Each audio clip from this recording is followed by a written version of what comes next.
Hi, I'm Susan Peterson, and you are listening to Started from the Bottom, an entrepreneur-focused podcast on getting started. Here you will find all the mindset tools and resources you need to just get started.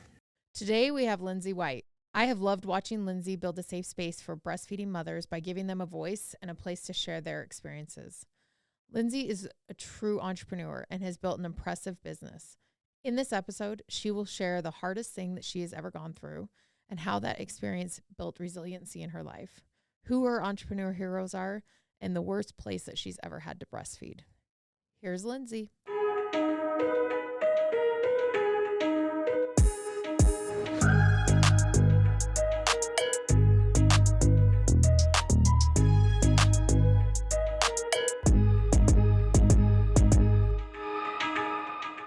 Lindsay White is a founder of Little Milk Bar and a mother of 3 and a 15-year-old dog named Juno. She started Little Milk Bar at her kitchen table in Salt Lake City, Utah, to stand up for new moms everywhere as they navigate breastfeeding. Her mission is to unite women by empowering them to feed their baby when and where they're hungry in a way that makes them comfortable. Yes. I love that. Hi, Lindsay. Hi. Thanks for having me. Thanks for coming. Okay. So I want to talk about how you got started. Okay. So it's kind of a long story. I'll try to make it quick. Take your time. I had a company before this where I was making baby leggings. I remember. And I was selling them on Etsy, and I learned how to sew baby leggings on YouTube in a weekend and just put them up. And I had a job. I was a project manager for a company that manufactured filters for water treatment plants at the time. And I was like, I want to do my own thing. I saw you start Freshly Picked, and I was like, oh, if she can do it, I can do it. I want to do something like that. How awesome. So I started that, and it was called Lot 801. We sold baby leggings on Etsy, and a few years went by. It was not growing. I quit my job to go all in, which was I can't say it's a mistake because it led me here, but I probably should have thought that through. It's so scary, but I think sometimes when you think things through, you don't do them. Yes, yes. But anyways, for a few years, it just was sustaining itself, but I wasn't able to take a paycheck. I wasn't able to help support my family, and it just was not growing. Then I had my son, Coda. And when I was pregnant, I remember thinking about my daughter and breastfeeding with her, and Allie was 5 at the time. And I hated breastfeeding. It ruined all of postpartum for me. I had postpartum depression from it, from being isolated all the time. So when I got pregnant with Coda, I was like, I'm going to do this different. I'm going to have more confidence. I'm going to breastfeed wherever I need to instead of always hiding in a room. And so when I had him, it changed everything for me. I enjoyed breastfeeding. I didn't hate it with Allie. I hated it. I couldn't wait to be done. I had more confidence. So I was at a wedding, and I was breastfeeding Coda. And my mom walked over to me, and she said, do you really think you should be doing that here? Maybe you should go to the bathroom and do that. And I remember thinking, if she had said this to the 5-year-ago Lindsay, I would have gotten up mortified in tears, been so embarrassed, and went to the bathroom and fed him. And I was thankful I didn't, and I had the confidence this time. So I just turned to her and I said, no, thank you. We're comfortable where we're at. And that was it. On the drive home, I turned to my husband and I'm like, there needs to be a company out there that tells women they can breastfeed. Because I don't know but when I grew up, it was always you are polite and you get up and you remove yourself and you go feed somewhere private, or you hide. And I was like, I want to be that best friend for every breastfeeding mom. Because if I had a friend that told me, hey, you don't need to go feed in the car, you can just feed right here in Olive Garden, then it would have made life so much easier. And I'm like, I want to do that. So I went home that night and I was like, we're going to do something different. So I released a boob baby blanket that had boobs all over it. Yeah, I remember that one. And we sold And it had not just, it was different shapes of boobs. All kinds of different boobs. Which Saggy I loved. Boobs, lopsided boobs, big, little, all of them. And we ended up selling more of that product in 30 days than I did of any other product in 24 months with the Lot 801. And so I was like, hey, this is a brand that people really, really need. So at that moment, I decided to completely rebrand, close Lot 801, start the Little Milk Bar, and we're going to focus solely on breastfeeding. And then we released our first t-shirt, was the Milk Maker t-shirt. The crazy thing is I had the design for that probably for 6 months, just sitting on my computer, but I had never done t-shirts before. And so I was like, oh, let's just put it out and like see how it does. Yeah. I think I had like a very minimum order of like 24 pieces, but like we sold out in an hour. So I was like, holy crap. Like we had never had that response with anything else. So then I doubled inventory and we sold out in 48 hours and then we just kept moving on from there. Yeah. Yeah. It was so cool to watch that progression.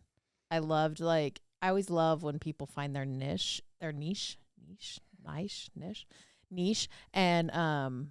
and like get into it. And it just came from a place of passion for you. And it was like so obvious. It was so cool. And it felt different. Like with Vital One, I felt like I was on autopilot. Like I was just doing this because I wanted to do a business, but I didn't really know what I was doing. Then when that switch happened, I was like, oh, like it just felt like in my soul, oh, this is what I'm supposed to be doing. Yeah. This is what's making sense. And then like idea after idea came to my head over, like after it just kept coming. I couldn't turn off the faucet. It's really, and now you're selling out of almost everything you put out. Yeah, it's crazy. Yeah. I would have never thought it in a million years. Yeah. And empowering moms to breastfeed everywhere. Yes. It's amazing. Okay. So tell me about the people that like modeled this for you in your life. So like in business or breastfeeding or what? Just in general. Yeah. Okay. Like I think back to like some of my early childhood memories and just like realizing how badass my grandmas were. And I'm being like, okay, they're just their scrappiness or just like cool things that they did and like really being inspired by that when I was starting my business. There's a lot of people that come to mind when I think. First of all, so my abuelo, my grandpa from Oaxaca, Mexico, he came here when he was 15 all by himself, like without parents or anything. I don't think he ever went back and saw his mom again after that. But he started, at some point in his life, he started a barber shop called the Mona Lisa in Sacramento, California. And I never got to go to it because he had closed it before. Like I had a really strong relationship with him, but hearing the story of like, wow, like he can do that. He started a company and, you know, helped raise his family. And then my dad, probably my dad, number one, we did not have a lot growing up. Yeah. And he was a carpet layer for years and years. And we struggled. My parents got married when they were 17. So 17. Oh my gosh. I know. So I'm like, Grandma, little. why would you let them get married at 17? So we struggled. I mean, there were times where things were scary. And I think I was like 12, 13, 14, where my dad was like, I don't want to lay carpet anymore. I want to start a carpet flooring or a flooring store. And he went all in. It was really scary. It's not like he had money to do it. Yeah. I think he took out a small loan from the bank or whatever to get going and started this company, and it struggled for a lot of years, but into early adulthood is when it started to like do better. Early adulthood for me, I guess I was in college when it started to take off, and he started to do really well. But it was really cool to see him as not the regular 9 to 5. So like I played a lot of sports as a kid, and seeing him being able to come to my games whenever he wanted because he owned his own business. And I remember thinking, I want that, like playing basketball, looking up at the stands. And like a lot of dads weren't there because they were their 9 to 5 job, and seeing him be able to take it off or go travel with me if I was playing out of state. And I was like, I want to be able to do that for my kids if I have kids. Yeah. And so that was like a big one for me, like seeing his example of that, but seeing his struggle too was important, just as important as seeing the success, I think. Yeah. Who inspires you now? You. Stop. All the women, like I think we're so lucky here in Utah to have such So amazing like women that are like pioneering through and like creating these amazing businesses from scratch. There are just so many. I feel like everywhere I turn, like Liz from Souls, I look up to her. Everything. She's so awesome. She's amazing. Jess from Mixers, you from Freshly Picked, like there's just Christy from Modern and Chic. Like you could keep going. Yeah. I don't know why we got so Christy lucky the in Utah. best? Yeah. She's the best. There's literally no one nicer out there. I know. I got to get her on the podcast. Okay. So tell me, I just asked Jess this question as well, but like the evolution of marketing, like a taboo product. Yeah. I know, well, like I saw you a ton on TikTok. Like I feel like TikTok really took off for you, but also like you have your boobie What are those stress The balls? stress boobs. Yes. It's like stress balls. Yes. And you love giving them to men, don't you? I do. Absolutely. Yes. They're so awesome. So marketing on social media, to be honest, it has been such an evolution. Like from even when so the Little Milk Bar technically started in April of 2018. Yeah. And this was when a time where we couldn't post about breastfeeding on social media. Yes. Like the rules were taking down all of our posts. So when I started this brand, I thought, oh, Instagram would take down your post. Instagram would take down my posts constantly. So I was like, did I just make the biggest mistake of my life starting a breastfeeding company? If you talked about breastfeeding, they would take it down? Mm-hmm. Constantly. Oh, so, were people reporting it, do you think? Well, I would assume so. If yeah, I don't else know. how would they know? Yeah, it's getting flagged somehow, right? Yeah. So I had just started the business, and anytime I'm trying to post my product or me breastfeeding or whatever, me breastfeeding in my product, it would get taken down. And so I'm like, how do I promote a product that I can't promote? You can't even reach an audience with? Yes. Yeah. Yes. So instead of just sitting back and like it would have been easy to give up, there's so many times where I'm like, that was a bad mistake. Like, but then I'm like, but then if I give up, like somebody needs to fix this. Like there needs to be some sort of solution here, and I'm not going to let somebody else do it. Yeah. So we turned it into a whole like marketing thing for the Little Milk Bar. It was like every time something got erased, we would bring attention to it. We'd bring light to it. We'd publicize it. And then we started a whole that's so smart. Well, because people get mad, right? It's not just us. All of these breastfeeding moms that follow us, and any parent that's for it, they're like pissed off about it. Right. Because you like look at social media sometimes, you're like, I can't believe that there's like some of this stuff is on here. Right. But they take down like breastfeeding moms. Come on. Well, that was the biggest thing is like there's women in swim suits. It's like, I have nothing. The female body is beautiful. Beautiful. But it's a two-way street. Yes. Right. You can't keep that up and then keep down the one where I'm breastfeeding my son Coda. Yeah. So we started a petition, like on petition.org or whatever. And like we did a huge like campaign around it, and we were posting constantly. We got like 42,000 signatures in like a few weeks or something. Oh my gosh. So it got the attention of Instagram. We started to get communication with like, okay, we're changing the policies, this and that. And this is around, there was a company called, or an account called Empowered Birth Project, where she was doing the same. Her name was Katie, for birth. And so we kind of like connected and talked about all of this. But getting that petition going was a really big push for us as well, because people who weren't on social media that were seeing people post about it on Facebook, or I guess Facebook is social media. Yeah. But or emailing or whatever. Yes. Or they talk to their friends or people are seeing the petition who aren't following us. Yeah. They're seeing it and then they're getting riled up, and then they want to support us even more because it's not okay. Yeah.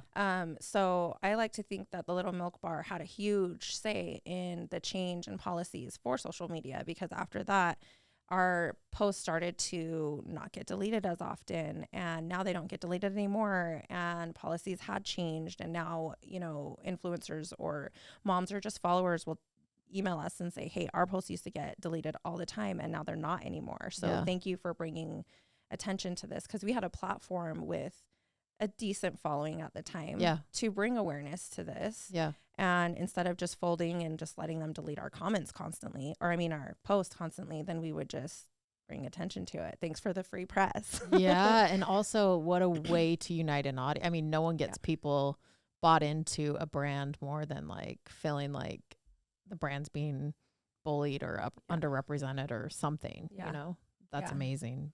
Get people to go to bat for you. So smart. Okay. So one lesson that you learned early on in your business that is still true today. One lesson that I learned that is still true today is to not give up because of the negative comments. Ooh. Especially early on. I feel like people know us now, so they don't like, if they're not our audience, they don't follow us. Mm-hmm. But at the beginning, there's so many nasty things, and it's so hard not to take it personally. Yes. And then sometimes there were times where I think, am I doing something wrong? Mm-hmm. Am I not supposed to show Coda breastfeeding? Like, am I showing too much?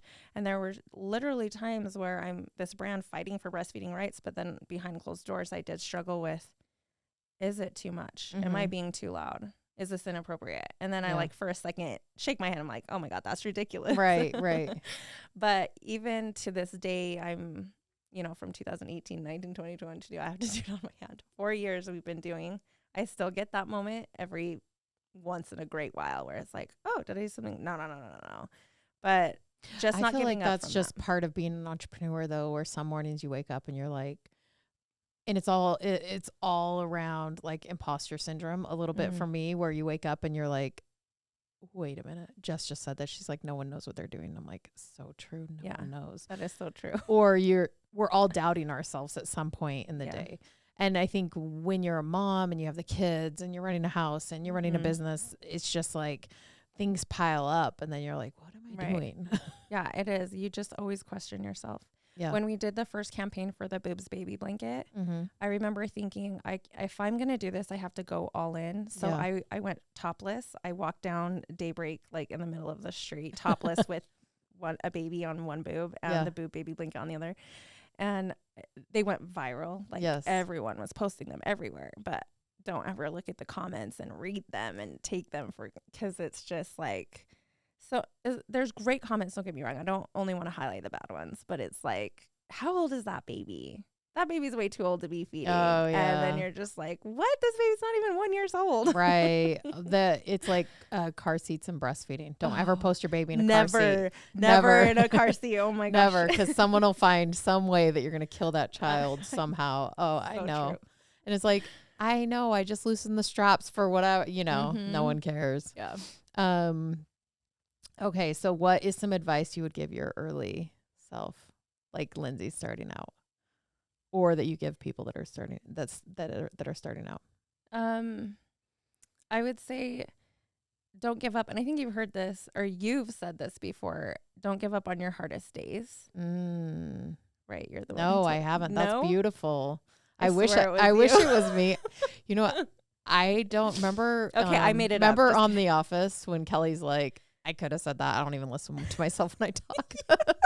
Sometimes I feel like that. Like, wow, that's really smart. I could have, but I don't think it was me. Oh my gosh. I think that's great advice. I don't know who told me that, whoever said that. Thank you. But yes, don't give up on your hardest days. Yeah.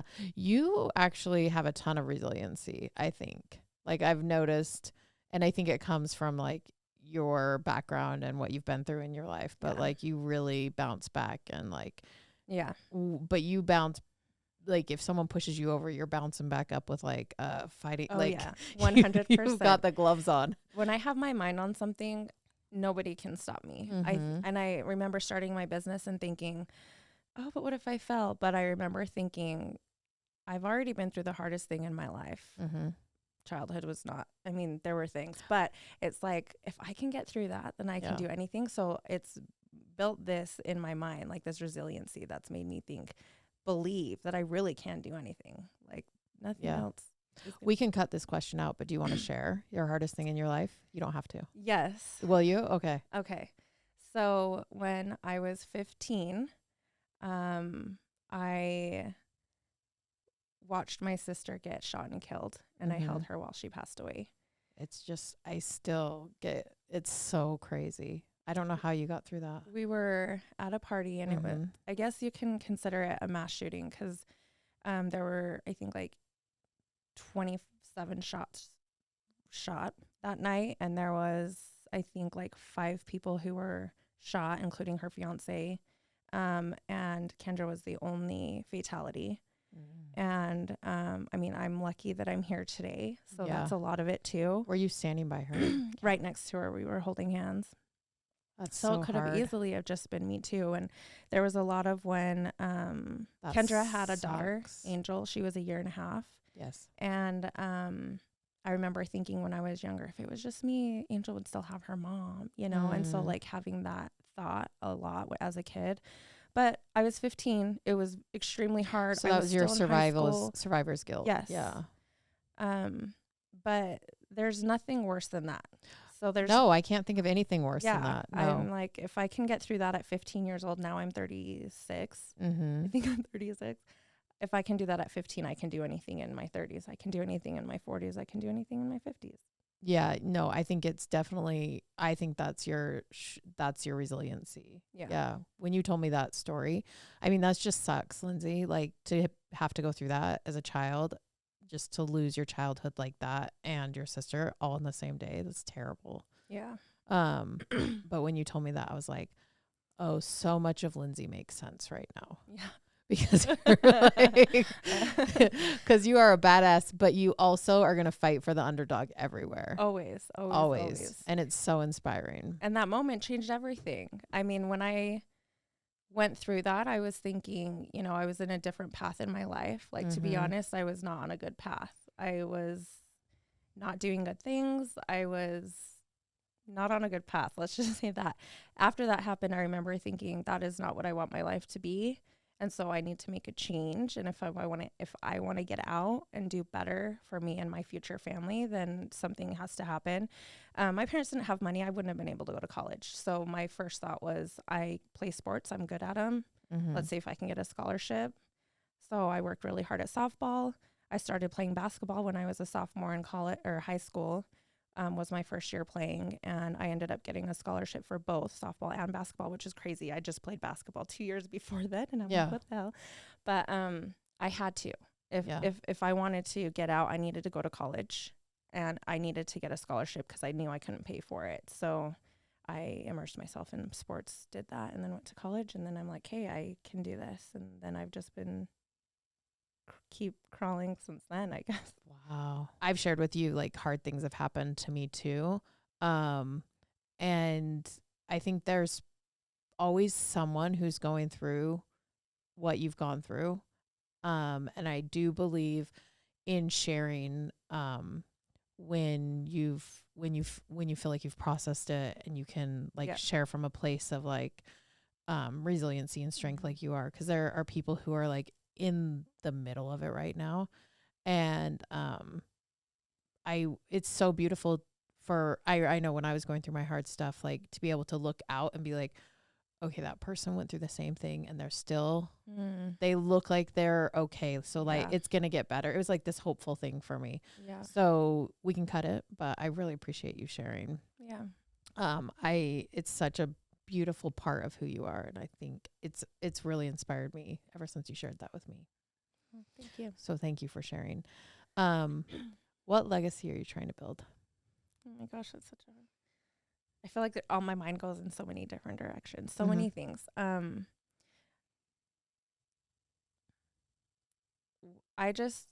legacy I'm trying, God, that's such a hard question, because I think of so many things, like my daughter and in business and in the world in general. To constantly empower one another. So we don't always agree on everything, right? There are women who don't breastfeed. There are women who breastfeed and want to use a cover. There are women who breastfeed and are loud and don't want to cover and feel empowered. And I think that it's important, like my legacy is to empower other women in general, and they don't have to agree with you. Where they stand. Yeah, on anything, not just breastfeeding. I mean, that's just for instance, because that's what we're talking about today in the little milk bar. But like, I hope that goes on, and compassion and kindness. And like, I feel like our community is so strong, and we, because I grew up with very little, I know how important it is to lift other women up. Yeah. Sometimes they just need a little tug to help them get up the rest of the mountain. And I always want to be that. And I hope that it's like a ripple effect. I hope people see that and they're like, oh, wow, you know, she helped, you know, so-and-so pay their rent last month or whatever. We'll randomly do things or buy their dinner, or if they're hard on groceries, whatever. I hope people will see that and they're like, oh, kindness can happen for complete strangers. It doesn't always have to be somebody we know. And kindness, compassion, empowerment. Yeah, I think I see you do that all the time. You like throw up a Starbucks gift card, like go use this, go, and you're consistent about it. And it's so cool. Okay. I've got some fun questions for you. Okay. What was your first kiss like? Okay. My first Like French kiss or just like a peck? Oh, you tell us. Well, my first peck was to this kid named Justin May, and I was in 2nd grade. Okay, Justin. He walked me home from school and he gave me a kiss. Okay, And that's pretty bold in 2nd grade. My first French kiss was in 8th grade, and it was after a dance, and it was awful with this kid that we both had dry. It was gross. It was disgusting. I don't like to think about it. You know what? I don't think any first kisses are good. Actually, mine was pretty good, but What? it is. Well, yeah, I'd gone to the beach with I haven't shared this yet, actually. Oh my gosh. Yeah. Okay, sure. I'd gone to the beach with one of my friends, and we happened on this bonfire, and I was 13, but we told the guys we were 16, and so I made out with a 16-year-old when I was 13. Oh my gosh. Yeah, it was pretty fun, actually. Was it cute? I can't remember, and I don't even know his name, but he knew what he was doing, so I felt, it was much better. They wasn't fumbly. Right. Okay, your most embarrassing or last embarrassing moment My most embarrassing or story. Yeah, I really don't get embarrassed. Things will happen, and I just think it's funny. Okay. I laugh. Tell us your last funny one then. My last funny, embarrassing moment. I seriously can't even think of one. Okay. I went to the paint store the other day to get paint for my basement, and I had just got done feeding the baby. Okay. And I'm talking to the associate, probably been in there half an hour. I get back in my car, and I look down, and my whole boob was out of my bra the whole time. Just one of them? Yeah, just one. Just one. Was it a guy you were talking to? It was a girl, but there was a man behind the counter too. He was enjoying that. Last time that you said I love you. 5 minutes ago to my husband every time we get off the phone. Oh, that's so sweet. Okay, what was your worst date? Okay, my Ever. worst date. I have been with my husband since I was 18, so I haven't been on a lot of dates. Yeah. But I did go on this one where my friend Amber, she's like, "Will you go on this double date with me?" And I'm like, "Sure." But I was 15 and she was 18 at the time. So we go to Applebee's with this guy, and I had to pretend like I was this 18-year-old. Just like I did. Yeah. Yes. You were actually 15. I was 15. Not 13. Yeah. So I had to have this whole meal with him, and I was trying so hard to act older. Okay. But I didn't know what that meant when you're 15. What do you do? What do you hold your fork different or something? Yeah. Do I drink with a straw? Are straws not cool? Yeah. When you're knows? 18? Who knows? 3 years from now. Yeah. So that was probably the worst date, but nothing bad about it other than just feeling weird. Yeah. Yeah. What is the most awkward or the craziest place you've breastfed besides walking down the Daybreak road? Oh my gosh, there's so many places. In the middle of a wedding. Okay. Everywhere. The restaurant, the park. I think I breastfed in one of my podcasts before. I was in an interview. Oh my gosh, amazing. I was going to bring my pump today, actually. I'm I might have to pump, so I might have to pump while we're in there. I didn't have to because I fed work. And there's just a shh, shh, Yeah, shh in the background. They won't like that noise. Literally every place you can think of, I fed, which is sad. Even the public bathrooms with Allie, I used to feed in there, which is so gross. The most, the time that I felt the most sorry for myself was feeding on a toilet. And just in a stall. Don't touch anything. Yes. But I remember once at church, I wore a dress, and I don't know why, but it was you couldn't go from the bottom or the top. So I had to pull the bottom all the way up.